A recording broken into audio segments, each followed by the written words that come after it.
Syekh Muhammad Al-Madkhali, Ibnu Hadi Al-Madkhali, dari ulama ahli sunnah, dari auliyaillah yang dicintai oleh Allah. Wa huwa hasibu wa nahnu nahsibuhu kadzalik wa huwa hasibu. Dan begitu pun para asatidzah yang dia nonaktifkan dan diambil pondok-pondoknya dan di bad reputation kan, namanya menjadi buruk, padahal di sisi Allah agung, agar murid-muridnya lari dari dirinya, maka Allah mengatakan laqad adzantuhu bil harbi. Aku tantang peperangan dengan mereka, orang-orang yang mendolimi hamba-hamba Allah yang dicintai oleh Allah ini. Maka masuk kepada perkara ini. Dan masuk kepada perkara bumerang yang kedua adalah mereka mempunyai jawasis.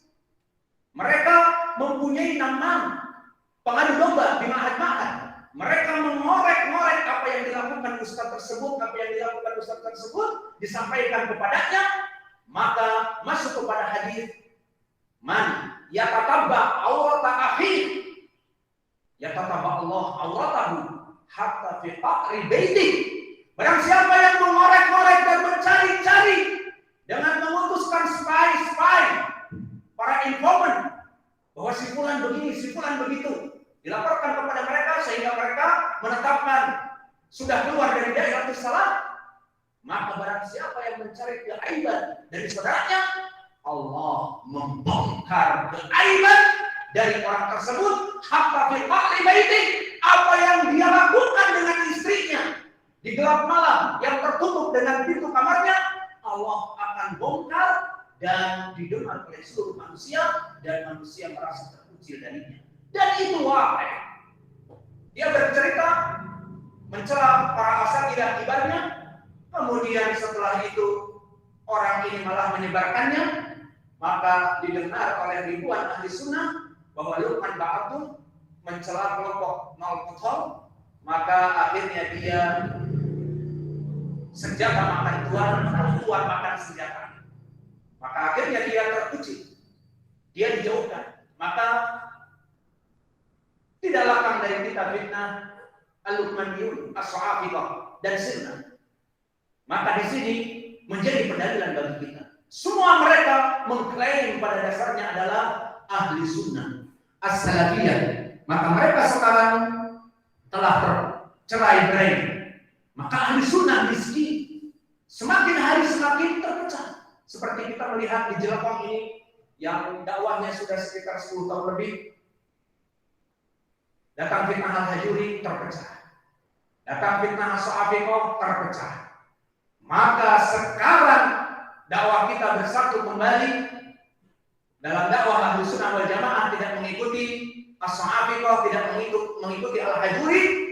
Maka di sini kita mulai merajut kembali apa yang tersisa dari saudara-saudara kita yang hanya beberapa orang, maka tidak menjadi masalah. Karena manhaj yang hak al-fiqh Hanajiyah tidak dihitung kepada kuantiti, tetapi quality. Kita tidak dihitung dengan kuantiti dari jumlah yang banyak, maka itu adalah yang hak, never ever. Kebenaran al-haq al-hakiki dilihat dari quality. Di saat mengikuti manhaj Al-Quran dan Sunnah sesuai pemahaman as-salafus saleh, meskipun kita mengaji hanya 5 orang, hanya 6 orang, maka kualitas itu yang menjadi poin bagi kita. Kesimpulannya, di sini dari jumlah kita yang sedikit ini, maka mulailah kita merajut benang-benang persatuan agar kita beristiqomah di dalam dakwah ini. Sehingga nanti akan ada fitnah-fitnah yang lain, dan fitnah ini terus menerus bagaikan dentuman ombak di lautan yang akan terus menerpa cadas.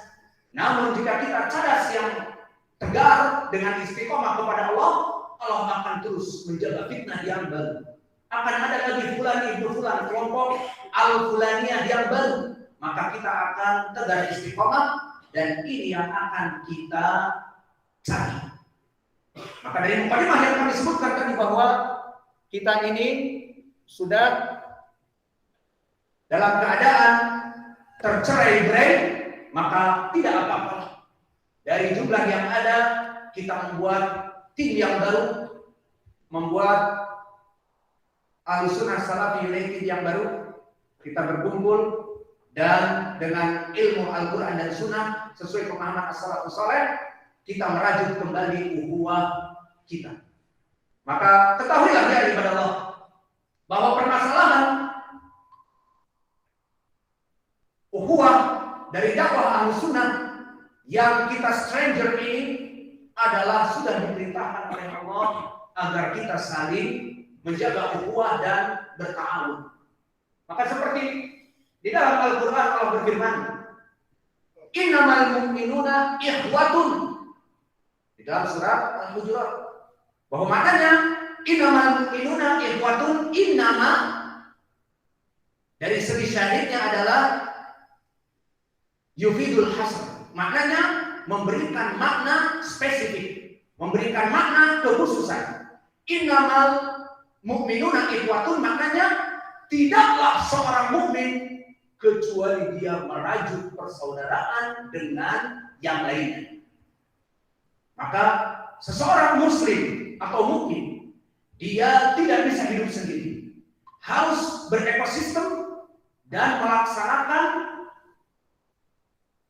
simbiosis mutualisme dengan sistemnya, dengan ekosistemnya dari suni-suni yang lain. Tidak bisa dia bersendirian. Maka oleh sebab itu di ilmu antropologi kita diberikan ilmu we are social people, bahwa kita manusia ini adalah makhluk sosial. Tidak bisa kita berdiri sendiri.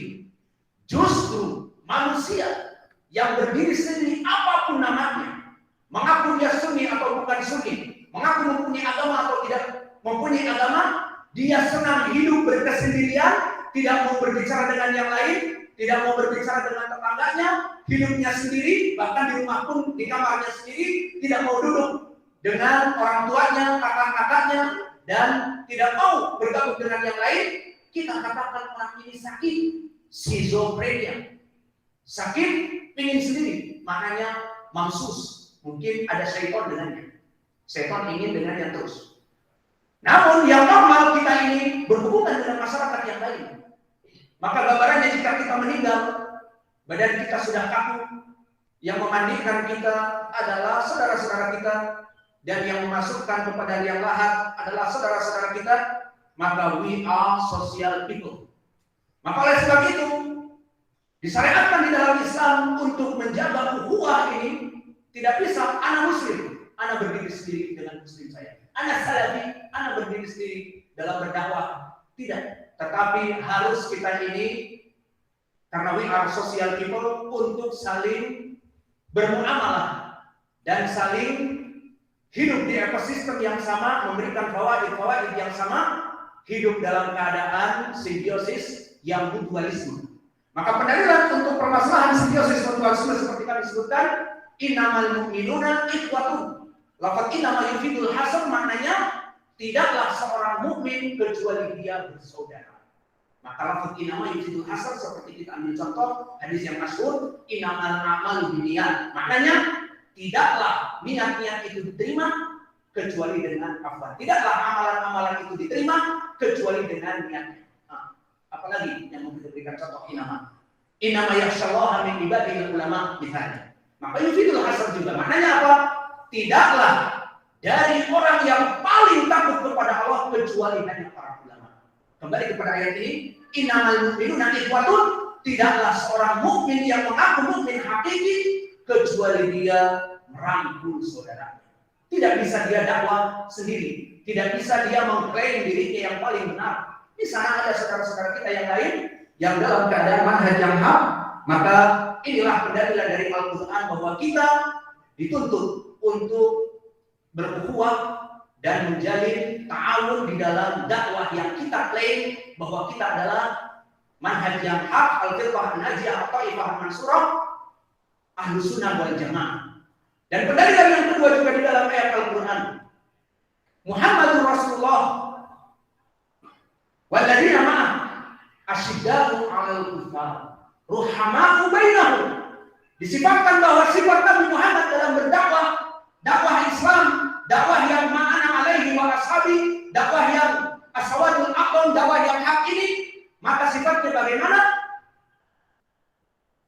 Muhammad sebagai Nabi dan para sahabatnya yang mengikuti Nabi Muhammad, maka ruhama'u bainahum, di antara mereka saling berkasih sayang. Di antara mereka menjalin ukhuwah al-Islamiyah. Di antara mereka ahlan wa sahlan marhaba Ibu Stadina, Ustaz Ayib dan rombongannya yang datang dari Bojonggau. Ahlan wa sahlan marhaba.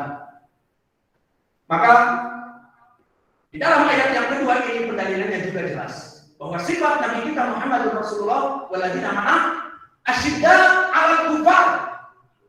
Maka pedang-pedang mereka terhunus keluar namun tumpul ke dalam. Maka kepada orang-orang kafir musyrik terhunus berjihad keras dakwahnya. Namun ruhama'u bainahum, di antara mereka menumpulkan senjata-senjata mereka, tidak mencela dengan badi lisan, ucapan-ucapan yang kotor kepada saudaranya, tidak ringan tangan, jab-jab strike kepada saudaranya, dan juga tidak menghunus pedang kepada saudaranya. Maka ini adalah sifat yang diajarkan oleh Nabi Muhammad Sallallahu Alaihi Wasallam. Dan telah ditafsirkan ayat ini oleh as-salaf. Telah datang dari Qatadah bin Di'amah, makna ruhama'u bainahum ayat al-Allah fi qulubihim al-mawaddah wa rahmah bainahum. Maka Allah jadikan di hati mereka collaboration, kerjasama ukhuwah Islamiyah, ta'awun dalam kebaikan. Maka itu makna ruhama'u bainahum. Sehingga seorang Muslim yang mengklaim aku ini ahli sunnah tidak bisa dia sendiri. We are social people. Kita harus masuk kepada ekosistem yang sama, yang homogen, berdakwah kepada manhaj ahlussunnah wal jamaah, bermanhaj salafi, pemahaman yang Al-Quran dan Sunnah sesuai pemahaman as-salafus saleh. Namun kita bekerja sama tidak sendiri. Maka di dalam ucapan Allah ruhama'u bainahum, Allah menjadikan fi qulub al-mu'minin pada zaman itu saling mencintai di antara mereka dan tumpul ke dalam senjata mereka dan terhunus tajam keluar. Namun sekarang, di zaman sekarang terbalik. Maka ahlu sunnah di daerah sana bahkan menajamkan pedangnya ke arah kita, tidak mau bersalaman dengan kita, tidak mau berpapasan, memberikan salam. Maka seperti itu keadaan yang ada di dalam perpecahan ini. Dan mereka mengaku sunnah, kita pun mengaku sunnah. Mereka mengklaim bahwa mereka di atas jalan yang hak, dan kita pun mengklaim alal firqah an-najiyah. Maka seperti kata Arab, kullun yad'i waslan li Laila wa Laila la tuqiru lahu bidaka. Semua orang, semua kelompok, semua hizb akan menganggap bahwa dia dekat dengan Laila dan Laila lari daripadanya. Mereka menganggap bahwa as-sunnah itu bersama mereka, padahal as-sunnah fil jabal wa hum fil wadi. Sunnah itu di atas gunung penuh kemuliaan dan mereka di lembah penuh kehinaan terpuruk padanya. Maka pendalilan juga tentang permasalahan al-ukhuwah ma'ruf di dalam ayat Allah, wa ta'awanu 'alal birri wat taqwa wa la ta'awanu 'alal itsmi wal 'udwan. Maka Allah berfirman, wahai kaum muslimin yang beriman, berta'awunlah kalian. Maka berta'awun di sini wa ta'awanu ala fi'il amr. Ta'awanu dan fi'il amr asal dari ilmu usul fi'il wujub. Maka wajib bagi kalian untuk berta'awun, saling tolong menolong. Sehingga di sana ada dai sunnah dan di sana ada dai sunnah mempunyai ma'had di sana juga. Maka semua dai sunnah ini berkumpul merumuskan apa cita-cita kita dakwah Islamiyah ahli sunnah yang baik, semakin membesarkan dakwah kita. Bukannya di antara kita seperti ayat yang setelahnya, wala ta'awanu 'alal itsmi wal 'udwan.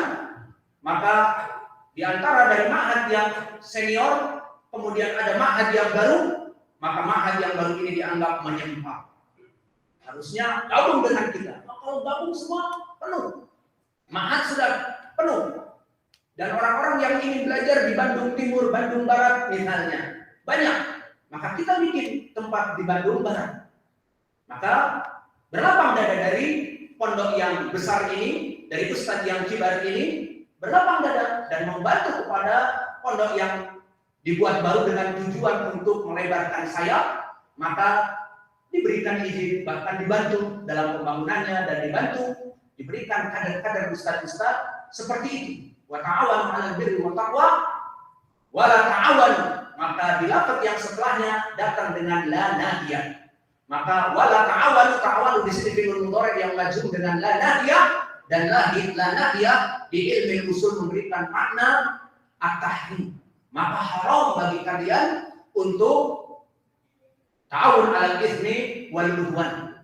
Maka inilah dari pendalilan-pendalilan di antara kita agar kita sesama ahli sunnah saling berta'awun, bukan saling mencurigai, bukan saling ego. Jika di Bandung, ini Bandung apa? Utara, selatan, Bandung Selatan. Ya, di Bandung Selatan sudah ada Jelekong. Kemudian buka di Kircon cabang. Nah, yang di Jelekong kalian menyempal, suudzon dan sebagainya tidak. Maka seharusnya bersatu padu agar semakin bertambah kuat seperti Allah tadi berfirman, wa ta'awanu 'alal birri wat taqwa. Dan pendalilan-pendalilan yang lain di dalam hadis juga. Hadis yang muttafaqun alaih dari Abi Sa'id Al-Khudri. Innal mu'minin wal mu'min kal bunyan yashuddu ba'daha ba'dha. Bahwa sesungguhnya setiap mukmin bil mu'mini dengan mukmin yang lain kal bunyan, seperti satu bangunan. Antum melihat kita untuk membuat rumah atau masjid, maka bata yang pertama, di atasnya bata yang kedua, di atasnya bata yang ketiga, terus sehingga terjadilah bangunan yang kokoh. Maka kata Nabi, innal mu'mina bil mu'mini kal bunyan. Disepertikan kafuna yufidu tasbih, seperti bangunan yang utuh, yang kuat ini. Ya sudu ba'duha ba'din, saling menguatkan bata yang di sana dengan yang di sana, dengan yang di tengah, bahkan dikuatkan dengan apa kalau di ilmu bangunan? Dengan slop ya.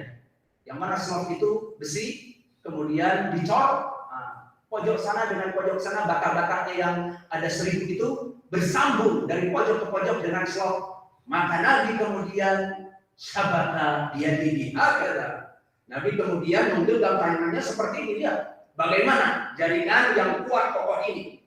Dimisalkan oleh Nabi sebagai syarah explanation tentang al-bunyan tadi, bagaikan bangunan antara batu bata dengan batu bata yang lain, kemudian dislop, dicor, maka dia itu akan menjadi lebih kuat dan lebih kukuh. Dan begitu pun di dalam hadis dari Nu'man bin Bashir, berkata Rasulullah SAW, al-mu'minu karajulin wahid. Bahwa mukmin itu bagai satu tubuh. Ida Rasul sudah tada'a bisahari wa kadzalika bil ummah. Maka jika sakit kepala, maka proses dari sakit kepala ini akan menyebabkan tubuh yang lain menjadi panas, merasakan dari kesakitan karena satu tubuh, dan menyebabkan as-sahar, begadang tidak bisa tidur karena menggigil, karena badannya sakit, begadang tidak bisa tidur. Maka itulah yang dimisalkan juga oleh Nabi kalau di hadis Abi Sa'id Al-Khudri, saling mengokohkan dalam keadaan suka dan duka. Di saat kita dalam keadaan jaya, di Jelekong, di Bandung Selatan, ada yang di Bandung Utara, dan juga di tempat Ustadz yang senior kita Al-Khatib di Banjarsari, dan juga di sebelahnya Ustadz Ayib di Bojonggau, dan di tempat-tempat yang lain di Cirebon dan di Depok dan di Sumatera dan yang lainnya, dalam keadaan duka, dalam keadaan suka, disifatkan oleh Nabi kita saling kukuh. Dan di dalam keadaan duka pun seperti kepala yang sakit, maka kita pun merasakan duka nestapa juga. Tidak tertawa di atas penderitaan saudara kita. Maka yang di Bandung diusir oleh masyarakat, kita senang. Nah, saingannya bilang, murid-murid mereka pada pindah ke kita. Misalnya, tidak dimisalkan oleh Nabi kasail jasadin wahid, seperti kita ini satu tubuh. Jika kepala sakit, maka seluruh badan akan menggigil dan membuat asar, tidak bisa tidur.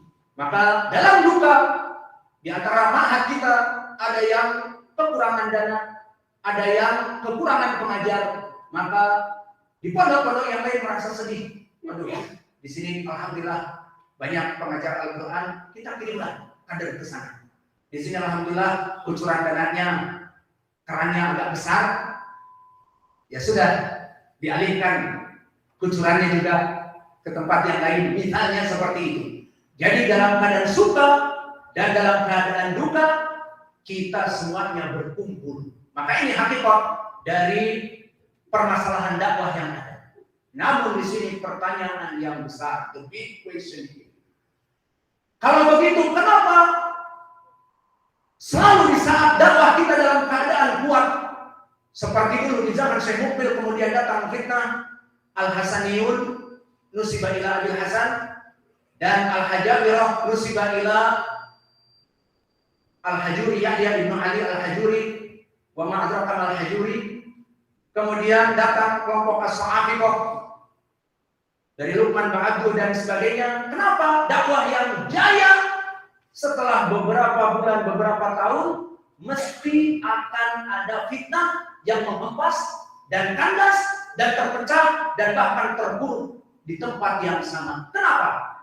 Jawabnya, ini sudah menjadi sunat Allah. Karena syaitan tidak akan pernah diam membiarkan dakwah Ahlussunnah merebak dimanapun. Maka oleh sebab itu diriwayatkan oleh Imam Muslim dari sahabat Jabir bin Abdullah, kalau Rasulullah sallallahu alaihi wasallam, inna syaitan, maknanya iblis. Kalimat syaitan yutlaq fil Quran wal hadis ala iblis.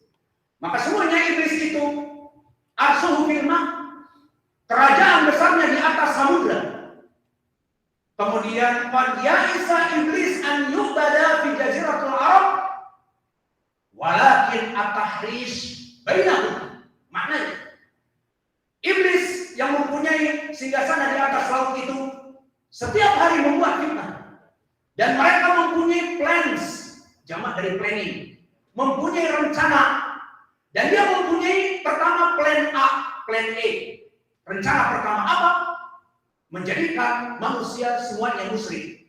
Maka kata Nabi, qad ya'isa an yu'bada fi jaziratul Arab. Untuk plan A, dia kembali disembah oleh pemuja-pemujanya, menjadi kelompok pemuja setan, itu sudah putus asa iblis. Di zaman Islam ini susah, saking susahnya menjadi susah, very difficult. Lalu dipindahkan kepada plan B, dan plan B ini, rencana kedua ini yang sukses. Apa? At-tahrish bainahum.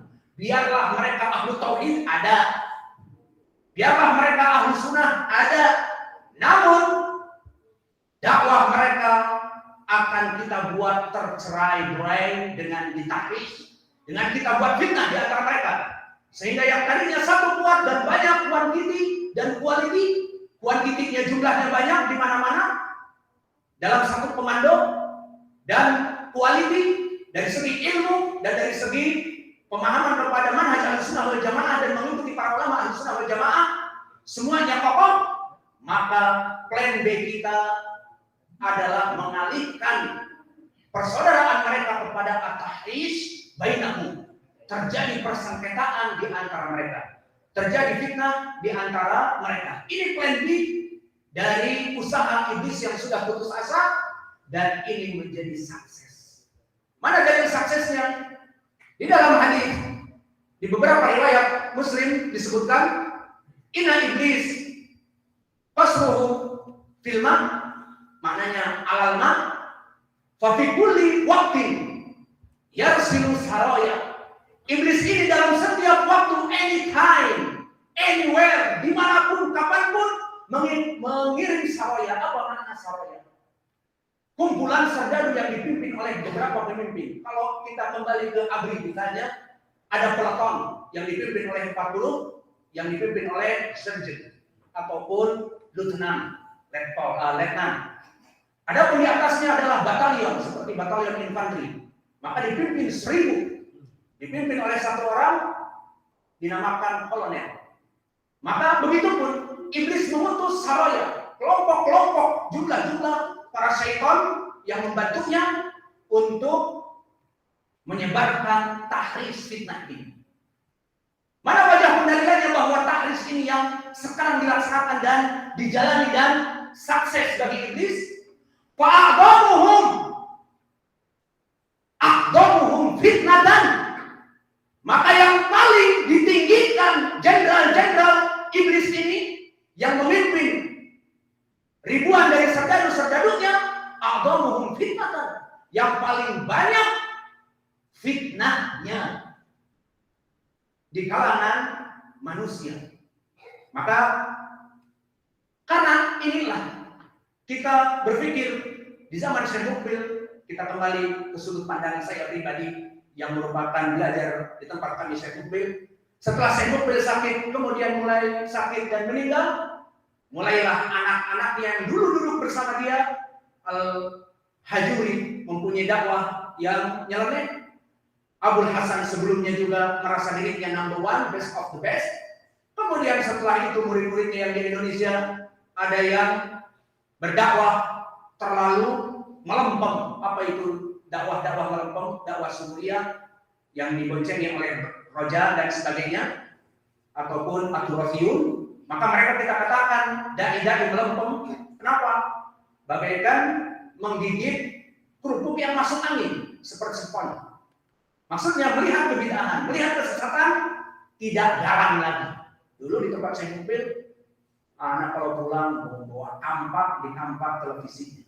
Setelah sampai di Indonesia, malah membuat televisi sendiri. Wajahnya tampil dan sebagainya. Misalnya seperti itu. Maka crack-nya sudah hilang karena masuk angin. Maka mereka dai-dai melempem, dai-dai yang masuk angin.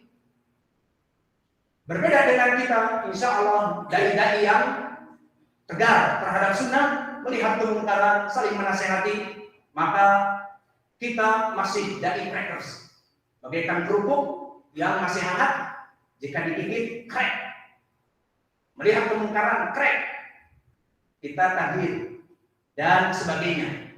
Maka setelah itu kita mengetahui bahwa murid-murid dari Syekh Mukbil pun yang kita hanya berikan sudut pandang dari pandangan dakwah Syekh Mukbil bersama murid-muridnya terpecah belah.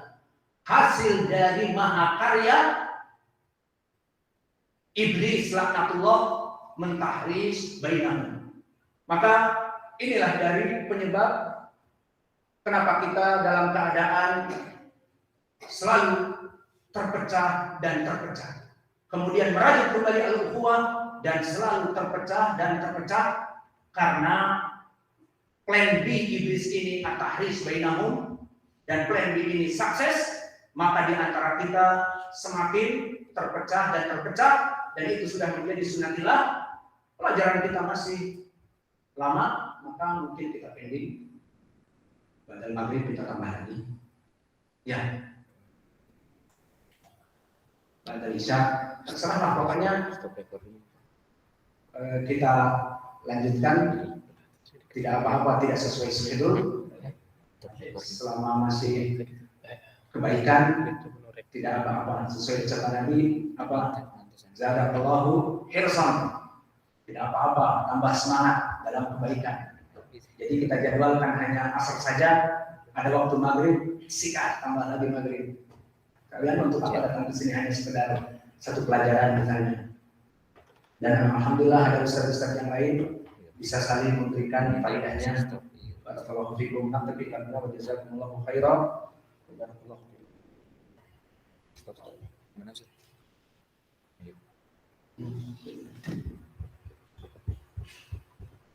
Udah hilang orangnya. Udah stop, belum stop. Belum stop. Masuk ke masuk. Ya, tadi belum stop kan. Jadi masuk ke stop. Terus stop.